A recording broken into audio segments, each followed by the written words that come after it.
Orang timur tampil setelah polisi.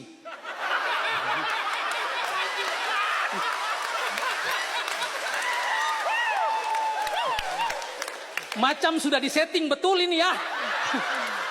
Tuhan Allah. Tadi di briefing tidak ada loh padahal. Kok tiba-tiba naik. Aduh. Saya di belakang tuh sempat melihat kayak, ih, Pak Asep kenapa harus di sini sih? Mending tanam jagung.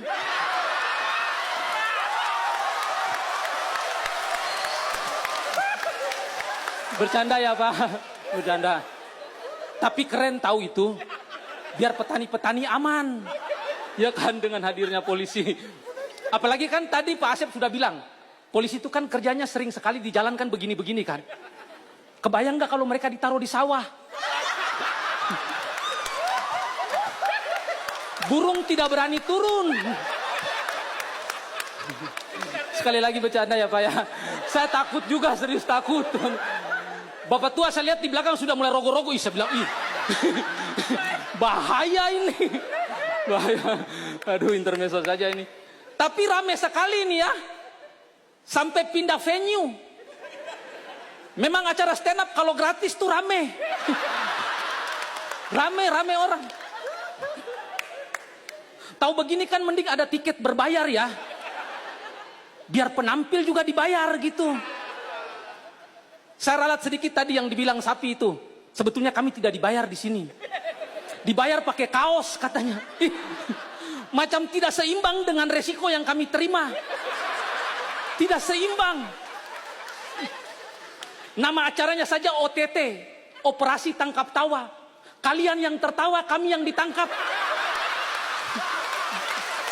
Bagaimana?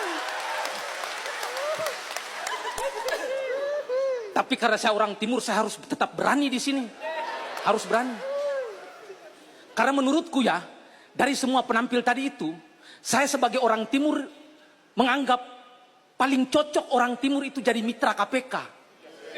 Paling cocok di bagian perampasan aset.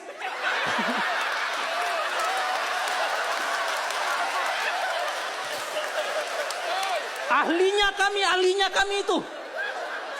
Tidak perlu ada pelatihan. Tidak perlu. Kami sudah terlatih dari lahir. Sudah terlatih kami. Tidak perlu ada lagi pelatihan.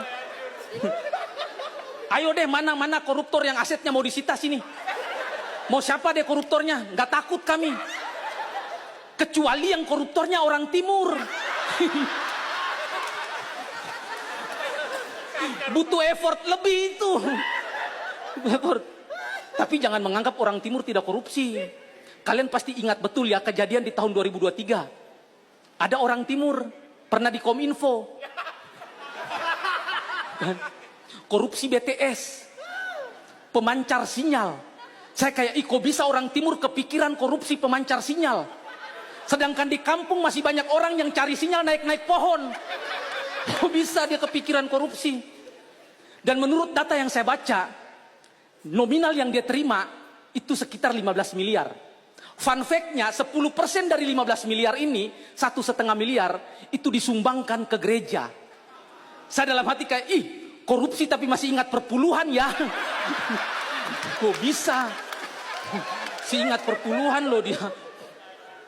Tapi menurutku ya, cara kita menduga pejabat ini korupsi atau tidak tuh gampang tahu. Lihat gaya hidup pasangannya deh. Kalau istrinya suka hedon-hedon, suka pamer-pamer harta di medsos, patut dicurigai itu. Tapi kalau istrinya hidup sederhana, nah kayaknya punya selingkuhan ya. Selingkuhannya yang hedon. Selingkuhannya yang hedon. Tapi saya tuh merasa kayak, apa ya, orang-orang tuh tidak takut untuk korupsi karena mungkin ancaman hukumannya tuh kayak biasa saja begitu, tidak bikin efek jera. Jadi saya menyarankan itu, kalau ada korupsi, tolong kasih hukuman yang sesuai dengan kasus yang dia lakukan. Kayak ada orang korupsi EKTP, kasih hukuman suruh dia hafal NIK 1 kabupaten. Coba, saya yakin baru 1 kelurahan sudah nyerah itu dia. Nyerah. Terus apa? Kasus yang baru-baru ini, korupsi MBG. Hukumannya cukup ditempelin pakai semangka tipis. Tidak sakit sih, tidak sakit. Tapi tetap merah. Tetap merah. Saya tuh merasa kayak, apa ya, korupsi itu susah sekali diberantas begitu ya. Padahal KPK ini kan berdiri sudah lama sekali ya. Tapi korupsi tidak hilang-hilang. Saya tuh punya pemikiran kayak semenduga-duga nih. Jangan-jangan salah di nama. KPK, Komisi Pemberantasan Korupsi. Ada kata komisi di dalamnya. Jadi kayak rentan disalahgunakan sama oknum kan. Pas mau OTT orang tuh kayak, saya kasih kamu pilihan. Mau kasih saya komisi atau saya berantas korupsimu. Dikasih pilihan. Tapi tidak ya, dugaanku saja itu. Tapi selain dari nama, bisa juga dari tagline. Kayaknya tagline KPK itu kurang greget. Berani jujur hebat. Kayak tagline deterjen. Berani kotor baik.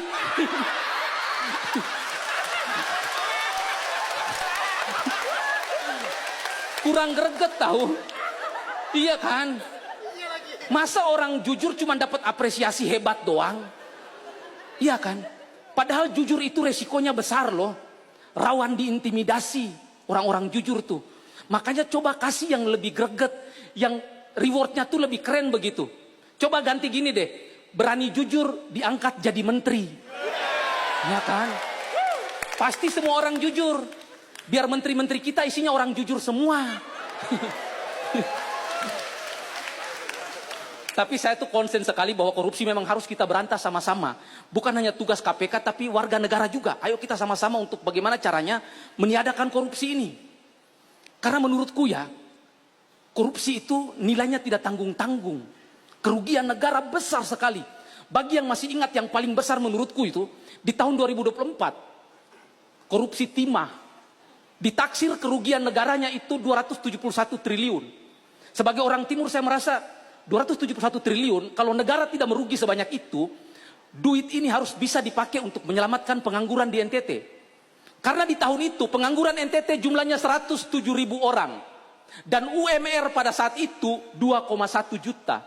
Artinya kalau 271 triliun ini kita kasih ke 107.000 pengangguran dengan standar UMR NTT 2,1 juta, kita bisa gaji mereka sampai 100 tahun. Itu artinya apa? Secara tidak langsung negara sudah mencegah 107.000 pengangguran di NTT untuk tidak ke Jakarta menjadi debt collector. Kebayang gak kalian hidup 100 tahun tidak ada debt collector? Istimewa sekali itu pasti kan. Kayak naik motor yang masih nunggak bisa sambil freestyle tuh. Terima kasih banyak, saya Igen Wahang.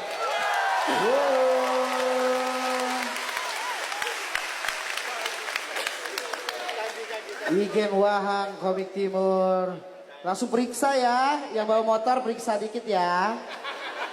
Habis ini ada komik yang kita familiar.